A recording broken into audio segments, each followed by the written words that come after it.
először is gratulálnék a Dunajvárosnak. Azt gondolom, hogy lejátszottunk egy meccset, amiben sokkal többet kellett volna beleraknunk ahhoz, hogy győzhessünk, és az a fajta vagányság, ami a fiatalságon megvolt ezen a mérkőzésen, az nálunk nem jött, és ami egy kicsit jobban fáj, hogy az idősebb játékosoktól a rutin sem jött emellé. Úgyhogy az öltözőben is azt mondtam, ahhoz, hogy mi itt meccseket nyerhessünk, 3-4 extra teljesítményre van szükség, azt gondolom ma egy sem volt nálunk. Köszönöm szépen. A hazaiak részéről Bulat Anita van körünkben, még Gulyás Péternek elment abszolút a hangja. Anita, kérlek, hogy te értékeld a mai találkozót. Én úgy gondolom, hogy nagyon jól kezdtük a mérkőzést, úgy gondolom, hogy végig uraltuk úgymond a mérkőzést. Az első félidőben volt egy hullámvölgyünk, amit aztán hál' Istennek sikerült a második félidőben stabilizálnunk. Összeállt a védekezésünk. Úgy gondolom, hogy ma azzal tudtunk nyerni tényleg, hogy csapat voltunk, csapatként tudtunk küzdeni egymásért, és tényleg a fiatalok is felnőttek a feladathoz végre. Nagyon jól játszottak. Én úgy gondolom, hogy rengeteget dolgoztunk azért, hogy ma itt győzni tudjunk. Rengeteget tettek a lányok azért nap mint nap edzésen, hogy ez ma sikerüljön. Úgyhogy gratulálunk tényleg én a csapatonak, mert tényleg egy nagybetűs csapat volt ma, nagy munkát végeztek. Sajnos a Borgyit elvesztettük, úgy néz ki, de úgy gondolom, hogy nem törte meg ez a lányokat, tehát hogy egy sérülés történt a mérkőzésen. Ugyanúgy dolgoztunk tovább. Én gratulálok tényleg a csapatnak. Tudtunk győzni, és ez nagyon fontos volt nekünk most. Remélem, hogy a következőkben ez a lendület megmarad, és így megyünk tovább.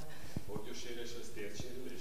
Igen, állítólag a térde kiugrott, kicsavalódott, tehát a patellája valahogy ott megmozdult, úgyhogy ezt úgy kellett visszarakni.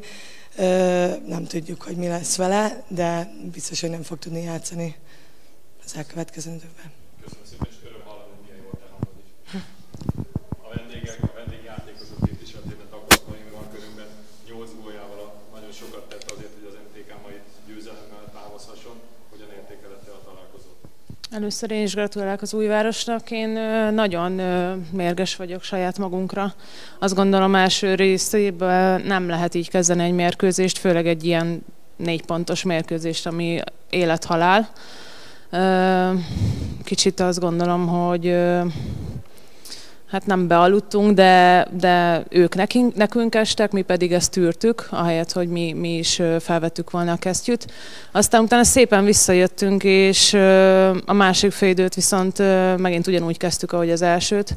Azt gondolom, hogy ezt se szabad megengedni. Az előző meccsel ellentétben ott viszont nagyon jól csináltuk a második félidő elejét.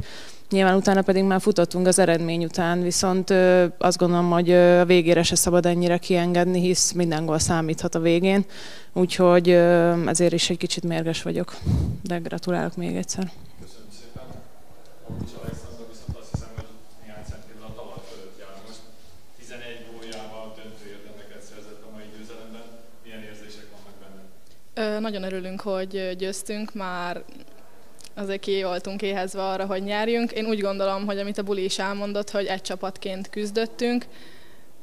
Szerintem végiguraltuk a mérkőzést, egész héten nagyon jól dolgozott a csapat, és úgy gondolom, hogy ez a következő mérkőzésekre is előnyünkre nézhet majd, mert úgy gondolom, hogy szerintem amit a héten csináltunk, az jó lesz, és a Borgyi elvesztése az hát nagyon sajnálatos, de nem fogunk megtörni, és megyünk tovább, hogy további pontokat gyűjtsünk majd. Ez tervezett volt, hogy ennyiszer rád jött ki a játék végén a gólszerzés lehetősége? Másrészt lőttél már, mikor lőttél, hogy eddig rövid pályafutásod során? Hát szerintem ennyit még nem lőttem, így egy húzamba.